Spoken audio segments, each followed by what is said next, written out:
الحمد لله الحمد لله رب العالمين والعاقبة للمتقين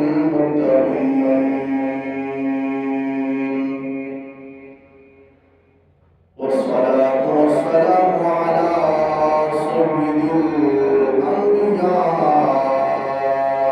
والمرسلين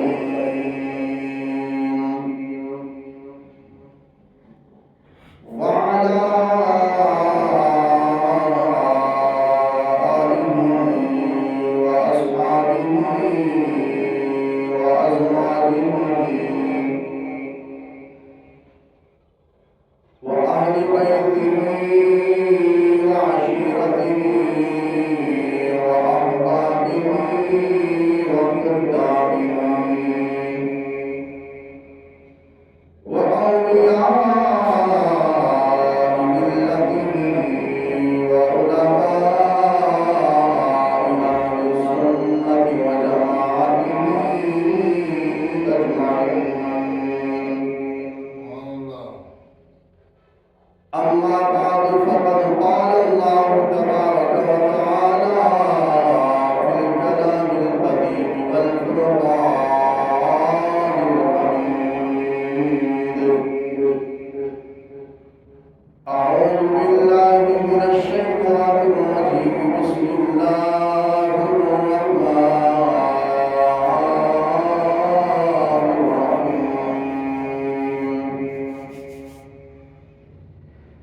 إنما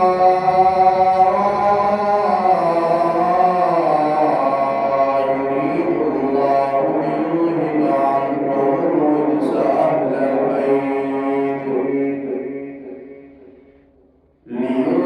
عنكم الرجس أهل البيت ويطهركم تطهيرا.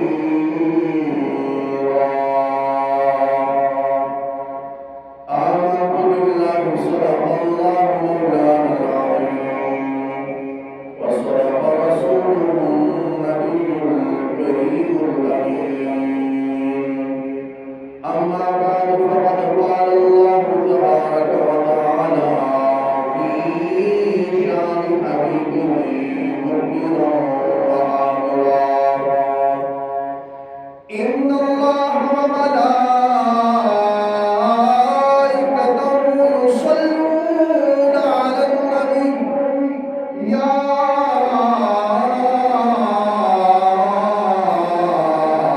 أيها الذين آمنوا صلوا عليه وسلموا تسليما. الصلاة والسلام عليك يا سيدي يا رسول الله وعلى آلك وأصحابك يا سيدي يا حبيب الله.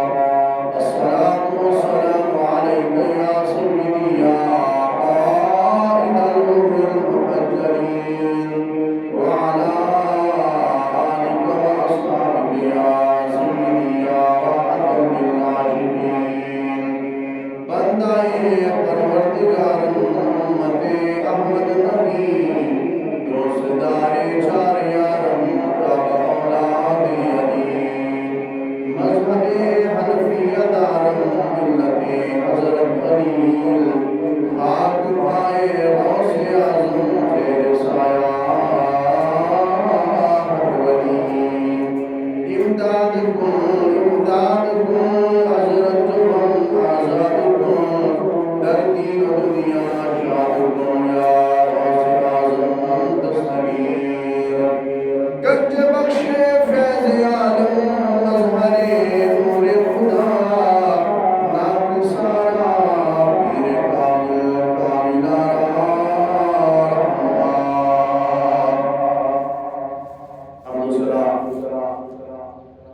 درود و سلام کے بعد تمام ناظرین محترم دوستوں والوں کو دیکھنے والوں کو السلام علیکم ورحمۃ اللہ وبرکاتہ.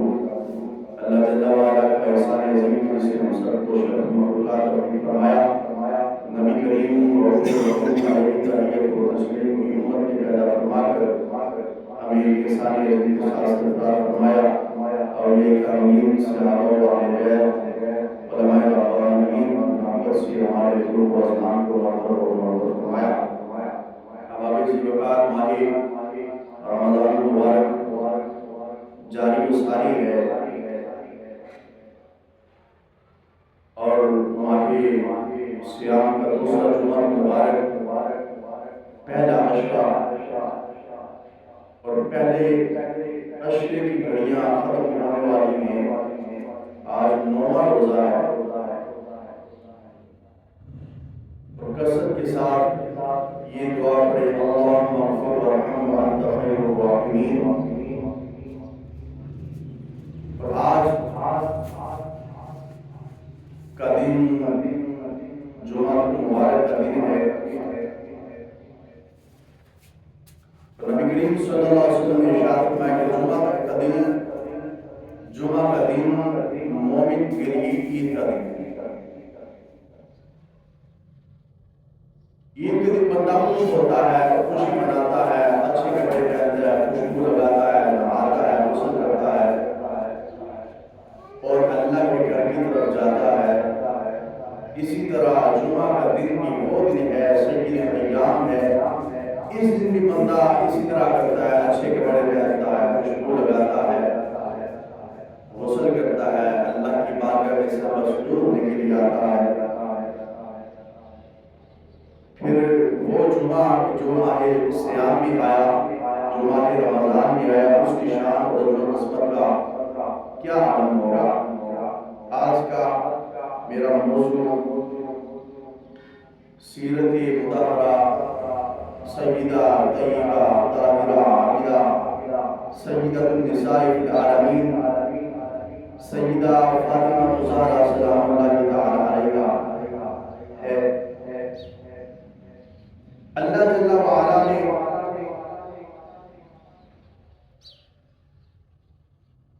قرآن مجید فرقان حمید میں یہ جو آیت مقدسہ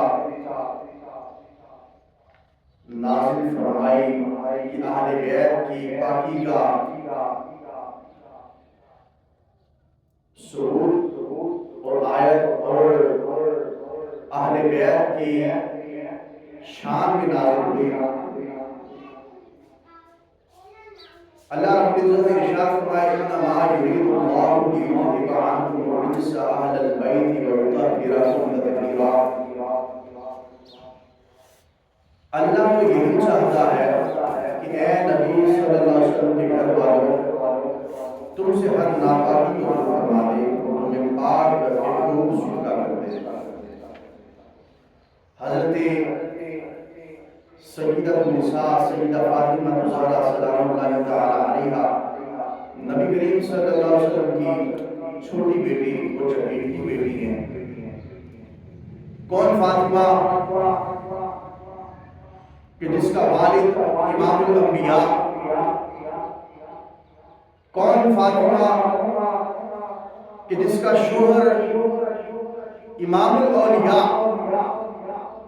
کون فاطمہ کہ جن کے بیٹوں کے بارے میں نبی کریم صلی اللہ علیہ وسلم نے ارشاد فرمایا الحسن والحسین سیدہ شباب اہل الجنہ، کہ حسن اور حسین جنتی نوجوانوں کے سردار ہیں۔ اور فرمایا وَقُرَّةُ أَعْيُنِ أَهْلِ السُّنَّةِ، اور اہل سنت و جماعت کی آنکھوں کی ٹھنڈک ہے۔ اور کون فاطمہ کہ جو خود سیدہ النساء ہے، کون فاطمہ کہ جس کی تصویر مصطفیٰ ہے، اور کون فاطمہ کہ جس کی تاثیر مصطفیٰ ہے۔ آج مختصر سے وقت میں آپ کی سیرت کو بیان کروں گا۔ فاطمہ کا معنی کیا ہے؟ فاطمہ فتم سے بنا ہے، جس کا معنی ہے دور ہے، چونکہ اللہ رب العزت نے سیدہ پاک کو اور ان کی اولاد کو، ان سے محبت کرنے والوں کو دوزخ کی آگ سے دور رکھا، اس لیے آپ کا نام فاطمہ۔ آپ کا لقب بطول ہے، بطول کا معنی ہے کٹ جانا، چونکہ آپ دنیا میں رہتے ہوئے دنیا سے کٹ گئی اور اپنی لو اللہ رب العزت کو لگائی، اللہ کی عبادت کرتی رہی، اس لیے آپ کا لقب بطول رکھا گیا۔ اور اسی طرح ایک اور آپ کا لقب ہے زہرا۔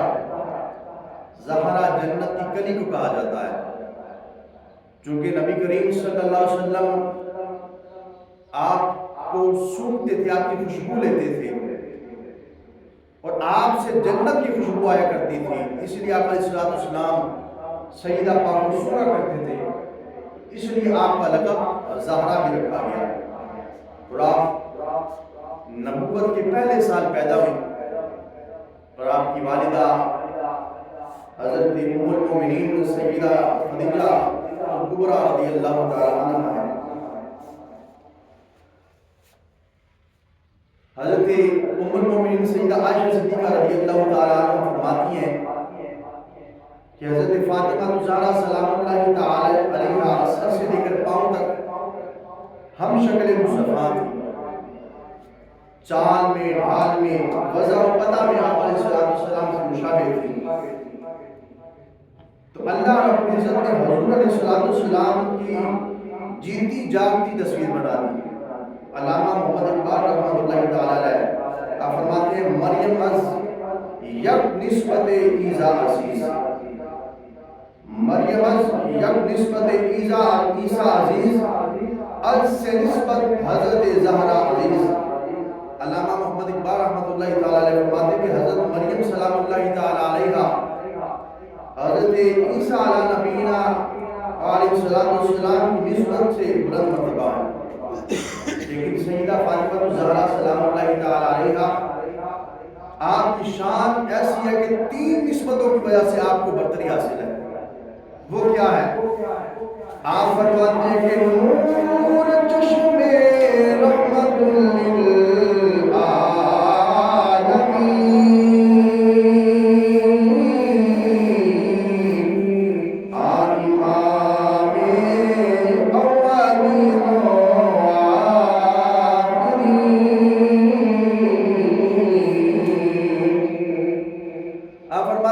نسبت تو یہ ہے کہ آپ علیہ السلام جو رحمت للعالمین ہے، یہ ان کی آنکھوں کا نور ہے، جو کہ اولین کے بھی امام ہے، آخرین کے بھی امام ہے۔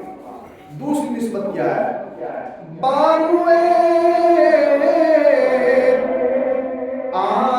تاج دارے حلقہ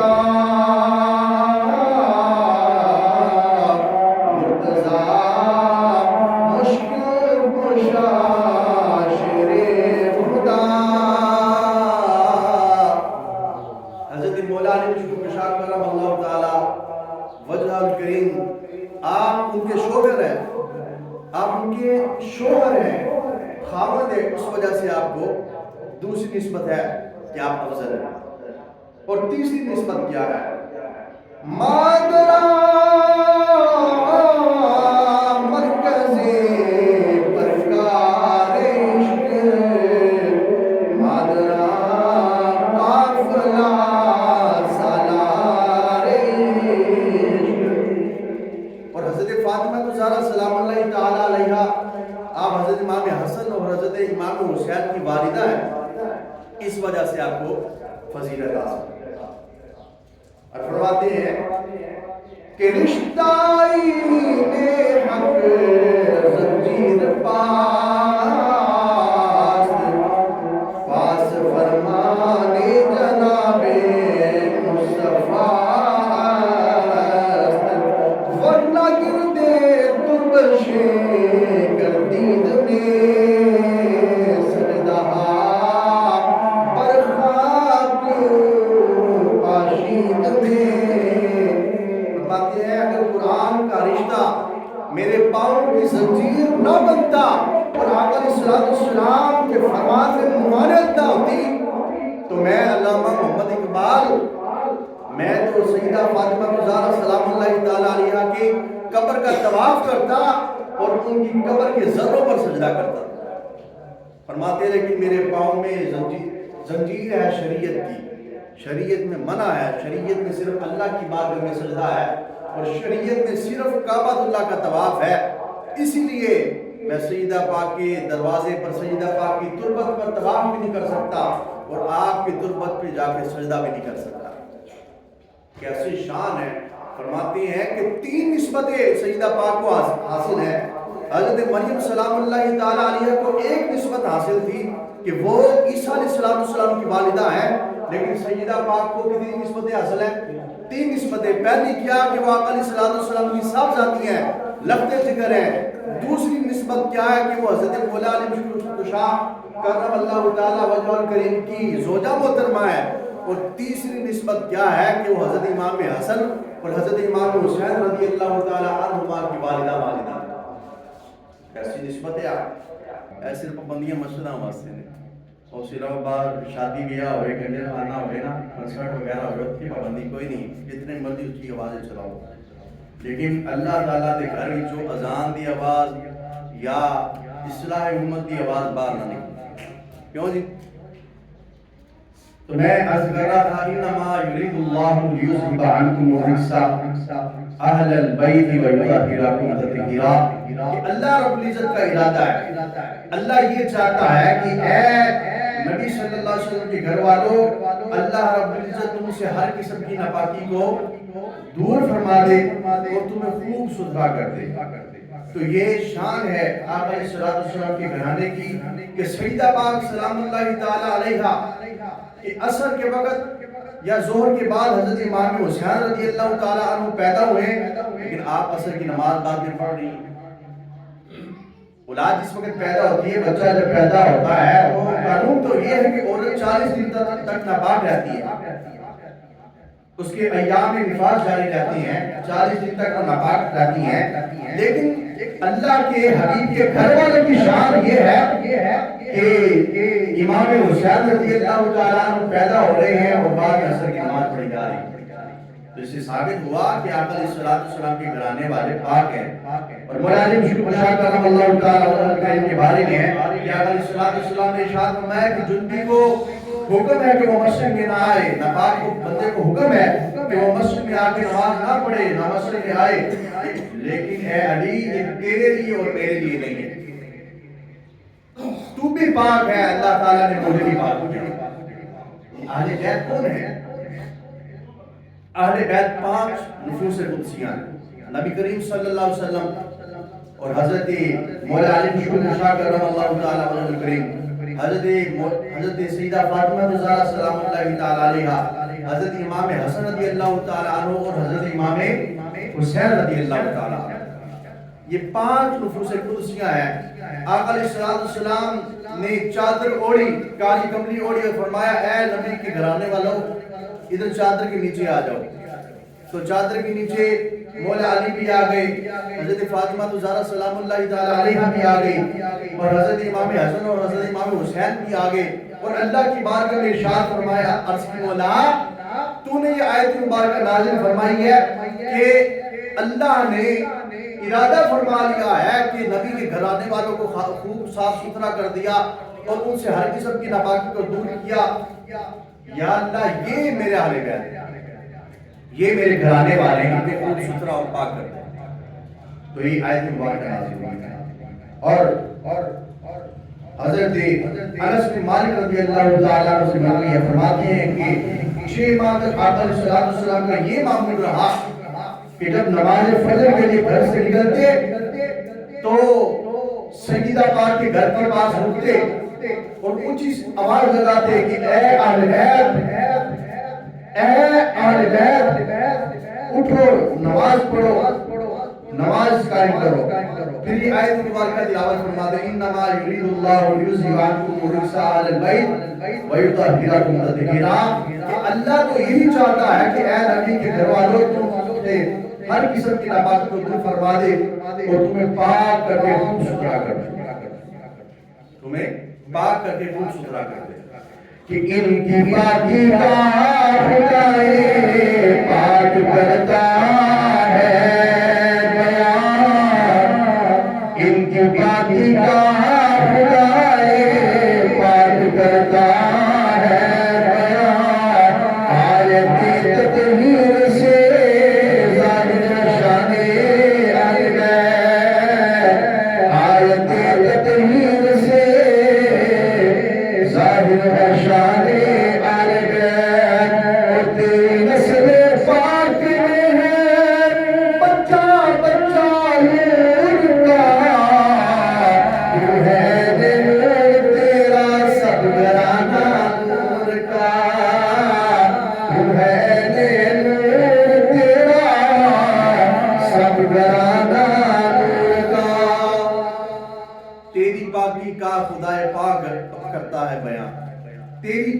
کا بیان ہے، تیری پاکی کا بیان کرتا ہے خدائے پاک.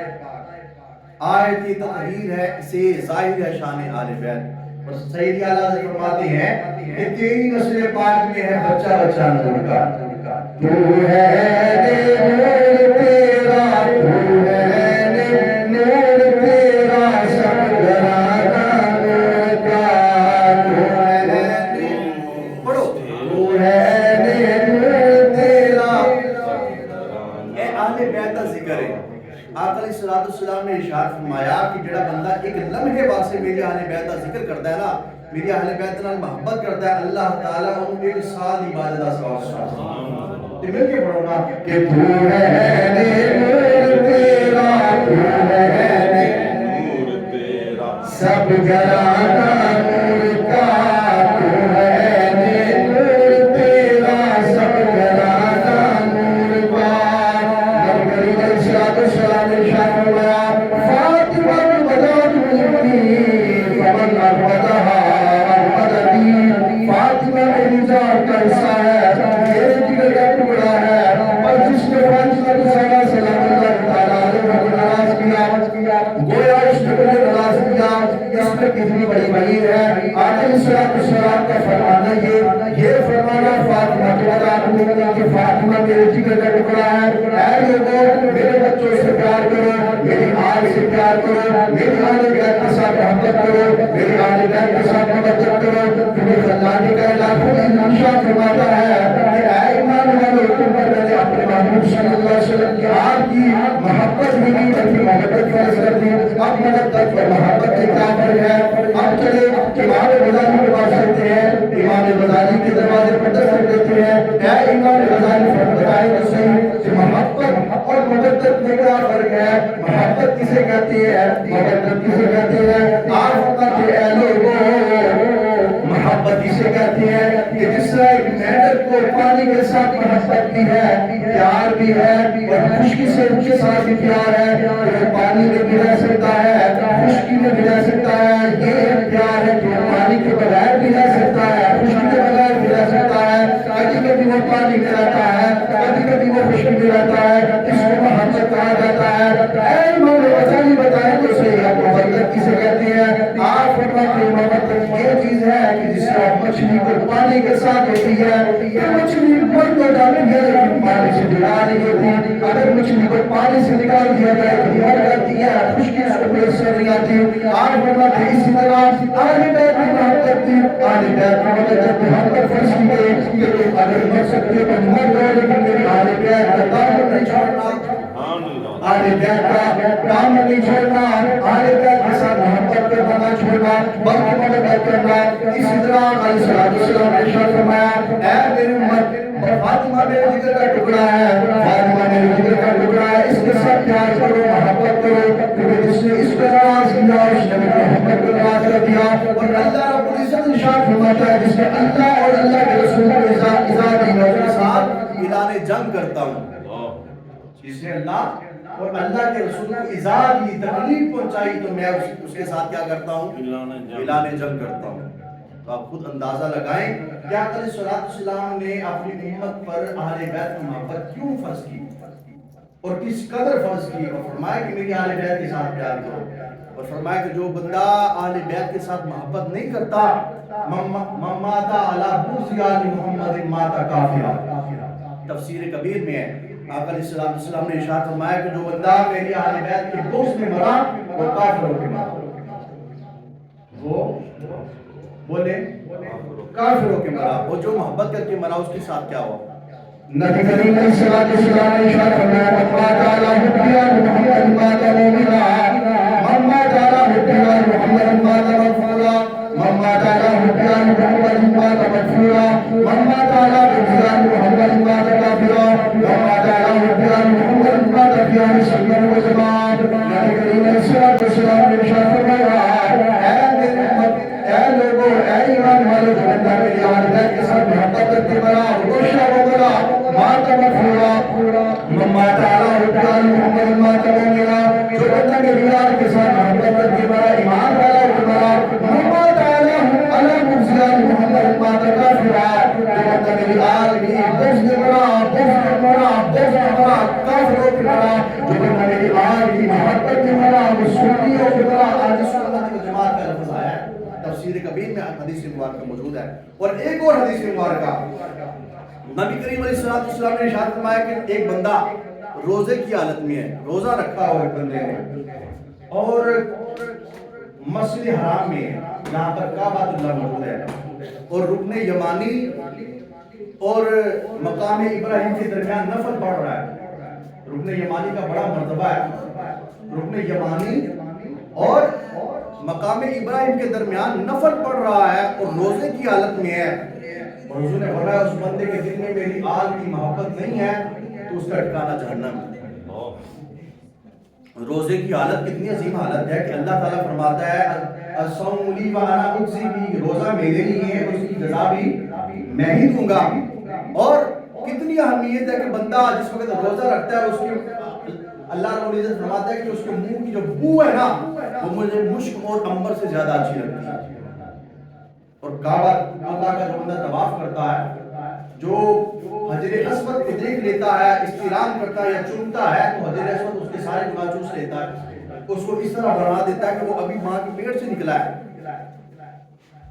اور پھر مقام ابراہیم اور رکن یمانی کے درمیان کھڑا ہو کے اللہ کی عبادت کر رہا ہے، نفل پڑھ رہا ہے، تو حضور نے فرمایا کہ اتنی شان والا بندہ ہو کہ روزہ بھی رکھا ہو، کعبے کے اندر موجود ہو، مسجد حرام میں موجود ہو، رکن یمانی اور اس کے درمیان مقام ابراہیمی کے درمیان نفل پڑھ رہا ہو، اللہ کی عبادت کر رہا ہو، لیکن اس بندے کے دل میں میری آل کا بغض ہے، محبت نہیں ہے، وہ بندہ اپنا ٹھکانہ جہنم بنا لے۔ اس کا ٹھکانہ کیا ہے؟ جہنم۔ تو حضور علیہ السلام کی لگتے جگر کا کیا عالم ہوگا کہ جو بندہ حضور علیہ السلام کی لگتے جگر کا حیا نہ کرتا ہو، ادب نہ کرتا ہو، تو اللہ تعالیٰ اس کو کیسی سزا دے گا، اس کا حشر کیسا ہوگا؟ جو بندہ حضور کی آل سے بغض رکھتا ہوگا اس کا حشر کیسا ہوگا؟ اور ہم نے تو اپنے کانوں سے سنا ہے لوگ سجدوں کو گالیاں نکالتے ہیں، کانوں سے سنا ہے کہ وہ سادات کو گالیاں نکالتے ہیں، لیکن سادات کی شان کیا ہے کہ وہ حضور علیہ السلام کے بیٹے ہیں، حضور کی بیٹیاں ہیں۔ اللہ تعالیٰ سے دعا ہے کہ اللہ تعالیٰ ہمیں ان کا ادب و احترام کرنے کی توفیق عطا فرمائے۔ مشکوٰۃ شریف میں بھی حدیث مبارکہ موجود ہے اور ریاض الصالحین میں موجود ہے کہ آقا علیہ السلام ازواج مطہرات کے درمیان موجود تھے تو اچانک سیدہ پاک تشریف لے کر آئیں۔ آقا علیہ السلام نے جس وقت دیکھا کہ سیدہ پاک تشریف لے کر آئی ہیں تو آقا علیہ السلام ادب و احترام میں کھڑے ہوئے، کھڑے ہوئے پیشانی کو بوسہ دیا اور عالم و سالم مرحبا کہا اور اپنی جگہ پر اٹھایا۔ تھوڑی دیر گزری تو آقا علیہ السلام نے سیدہ پاک کی کان میں سرگوشی کی، کان میں کوئی بات کی تو سیدہ پاک زاروں قطار رونے لگ پڑے۔ جس وقت آقا علیہ السلام نے دیکھا نا کہ سیدہ پاک رو رہی ہیں تو حضور نے پھر کان میں کوئی بات کی تو سیدہ پاک ہنس پڑی، خوش ہو گئی۔ جس وقت آقا علیہ السلام تشریف لے گئے تو ام المومنین حضرت اماں عائشہ صدیقہ رضی اللہ تعالیٰ عنہ آپ نے فرمایا کہ بیٹی کیا بات ہے، نبی کریم صلی اللہ علیہ وسلم نے آپ کے کان میں کوئی بات کہی تھی، وہ کیا بات تھی؟ پہلے بات رونے لگ پڑی تھی، حضور نے کوئی بات کی آپ ہنسنے لگ پڑی۔ تو کہتی ہیں کہ اماں جی بات یہ ہے کہ آقا علیہ السلام کا یہ راز ہے، میں راز فاش نہیں کرنا چاہتا۔ ہم نے فرمایا ٹھیک ہے بیٹا، یہ بھی سنت مصطفیٰ صلی اللہ علیہ وسلم ہے کہ اگر آپ کے پاس کسی کا راز کوئی موجود ہے تو اس کے عیب پر، اس کے راز پر پردہ پوشی رکھو۔ اللہ تعالیٰ فرماتا ہے کہ جو بندہ کسی کی عیب پر پردہ پوشی کرتا ہے کل قیامت کا دن ہوگا میں خود رب ہو کر اس بندے کے عیب پر پردہ رکھوں گا۔ اور جو فرمایا کہ جو بندہ کسی کا عیب ظاہر کرتا ہے، راز فاش کرتا ہے، کل قیامت کے دن میں اس کا راز فاش کروں گا۔ لوگوں کے سامنے بڑا متقی پرہیزگار بنا بیٹھا ہوتا ہے، جبہ ڈالا ہوتا ہے، سر پر بڑی جناب والا اعظم کلاس مارکیٹ جتنی جناب اس نے پگڑی رکھی ہوتی ہے، ٹھیک ہے، خوشبوئیں لگائی ہوتی ہیں، بڑا متقی پرہیزگار بنا ہوتا ہے، لیکن کل قیامت والے دن میں بتاؤں گا کہ اس کا کیا کیا حال ہے۔ آقا علیہ السلام نے بات کی، آپ نے بات سنی تو سیدہ پاک سے پوچھا کہ کیا بات ہے، تو آپ نے فرمایا کہ یہ رسول اللہ صلی اللہ علیہ وسلم کا راز ہے، میں اس کو راز ہی رکھوں گا۔ کچھ دیر گزری، کچھ کچھ عرصہ گزرا، آقا علیہ السلام کا وصال ہو گیا۔ وصال کے بعد نبی کریم علیہ السلام کی رفت ذکر سے حضرت اماں عائشہ صدیقہ رضی اللہ تعالی عنہ نے پوچھا، اے فاطمہ میں تجھے وہ قسم دیتی ہوں، اس حق کی قسم دیتی ہوں جو میرا تجھ پر ہے، اس حق کی قسم دیتی ہوں، مجھے بتا وہ کیا بات تھی۔ تو آپ نے فرمایا اماں جی اب آقا علیہ السلام کا ظاہری وصال ہو چکا ہے، اب آپ کو میں بتا سکتی ہوں۔ یعنی کہ اگر کسی کا کوئی اچھا راز ہو نا تو اس کے وصال کے بعد بتا دو، اس کے وصال کے بعد بتا دو۔ اسی ایک واقعہ ہے نا، ٹیپو سلطان التمش، ان کے دور میں ایک اللہ کے ولی تھے، ان کا وصال ہوا اور آخر میں انہوں نے وصیت یہ کی تھی کہ جس بندے نے اثر کی سنتیں اپنی ساری زندگی قضا نہ کی ہو اور غیر محرم کی طرف نظر نہ اٹھائی ہو، وہ بندہ میرا جنازہ پڑھائے، وہ عالم دین، وہ مولوی صاحب میرا جنازہ پڑھائیں۔ اب اتنی خلقت ہے اور اتنی بڑی انہوں نے بات کر دی تو لوگ ایک دوسرے کو دیکھ رہے ہیں کہ کون جنازہ پڑھاتا ہے۔ شاید یہ مفتی صاحب جو قاضی مزاح ہیں، جو قاضی کے منصب پر بیٹھے بڑے متقی پرہیزگار ہیں، شاید یہ جنازہ پڑھائیں، شاید یہ عالم صاحب جنازہ پڑھائیں، شاید وہ مولوی صاحب جنازہ پڑھائیں۔ دیکھنے میں تو بڑے متقی پرہیزگار لگتے ہیں، لیکن کسی کی اتنی جرات نہیں تھی کہ آگے بڑھ جائے۔ وہ بھی اللہ کے ولی کا جنازہ تھا۔ تو کچھ دیر گزری، جب کوئی آگے نہ آیا تو اس وقت کا بادشاہ سلطان شمس الدین التمش، جس کو مشہور کہا جاتا ہے ٹیپو سلطان، وہ آگے بڑھے اور اس کے کان میں کہا، یار تو چلا گیا لیکن تو جاتے جاتے میرا راز پاس کر گیا۔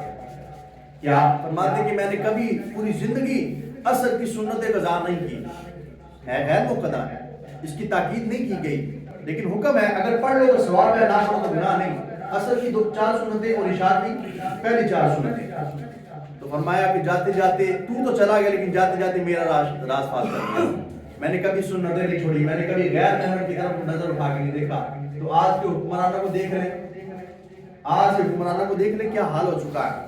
تو سیدہ پاک نے بتایا کہ آقا علیہ السلام نے جس وقت پہلے میری کان میں بات کی نا، تو وہ بات یہ تھی کہ اے فاطمہ کہ ہر سال جبرائیل امین میرے پاس آتی ہیں اور ہر سال ایک مرتبہ ہم ایک دوسرے کو قرآن سناتے ہیں، ایک مرتبہ دور کرتے ہیں قرآن کا، لیکن اس مرتبہ جب آئے ہیں تو اس نے میرے ساتھ 2 مرتبہ قرآن پاک کا دور کیا ہے۔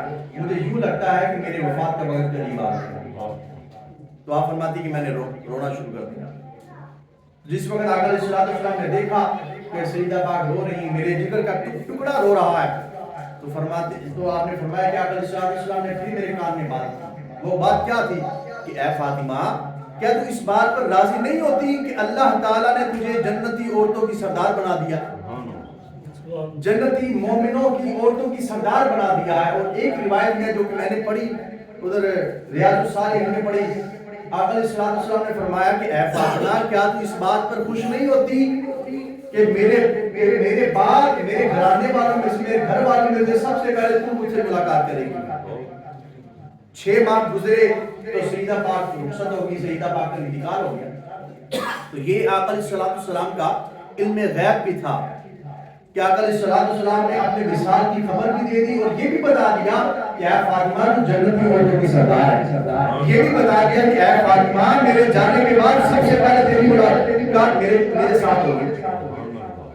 تو یہ آقا علیہ السلام کے علم غیب ہے۔ اور کچھ لوگ کہتے ہیں کہ حضرت عمر فاروق رضی اللہ تعالیٰ عنہ نے اپنے دور حکومت میں سیدہ پاک کا دروازہ توڑ دیا، آگ لگا دی، نعوذ باللہ من ذالک۔ قرآن بلکہ حدیث کہہ رہی ہے کہ سیدہ پاک کا وصال آقا علیہ السلام سے 6 ماہ بعد ہو گیا، اور تاریخ کہہ رہی ہے کہ جناب والا سیدہ پاک کا دروازہ توڑ دیا گیا، آگ لگا دی گئی، نعوذ باللہ من ذالک۔ اب 2.5 سال کا عرصہ دیکھ لیں اور 6 مہینے کا عرصہ دیکھ لیں۔ اب آپ خود بتائیں کہ ہم تاریخ کی بات مانیں یا حدیث کی بات مانیں؟ بولیں، اونچا بولیں۔ اب ہم حدیث کو مانیں یا تاریخ کو مانیں؟ تاریخ کیا ہے؟ جو کسی نے سنی سنائی بات سنی ہوئی وہ لکھنی سنی، لیکن حدیث کیا ہے قول نبی قول خدا فرمان نقد لا جائے گا، بدلے گا زمانہ لاکھ مگر قرآن نہ بدلے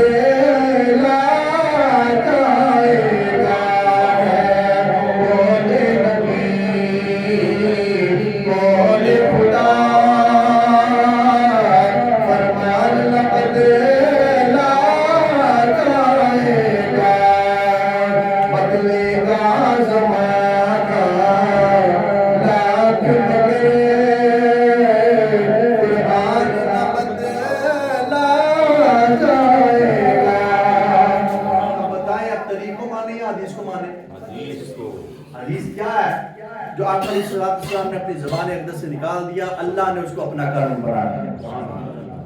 اور حضور کا بولنا صرف حضور کا بولنا ہی نہیں ہے، بلکہ اللہ رب العزت فرماتا ہے وما ينطق عن الهوى ان هو الا وحی یوحی۔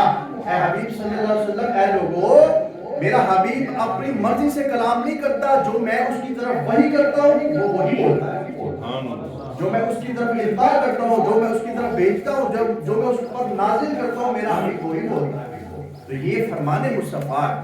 اب ہم حدیث کو مانیں گے، سیدہ پاک سے محبت کریں، آپ کی آقا علیہ السلام کے اہل بیت سے محبت کریں، ان سے محبت کریں، آقا علیہ السلام کے صحابہ سے پیار کریں، کیونکہ رسول نے فرمایا آپ کی بات کو اصحاب کا نجوم بِأَيِّهِمْ اقْتَدَيْتُمْ اهْتَدَيْتُمْ، میرے صحابہ ستاروں کی طرح ہیں، جو ان میں سے کسی ایک کی بھی پیروی کرے گا وہ فلاح پا جائے گا۔ اور فرمایا کہ میری اہل بیت کشتی نوح کی طرح ہے، جو بندہ اس پر سوار ہو گیا وہ فلاح پا گیا، وہ بچ گیا، اور جو سوار نہ ہو سکا وہ ہلاک ہو گیا۔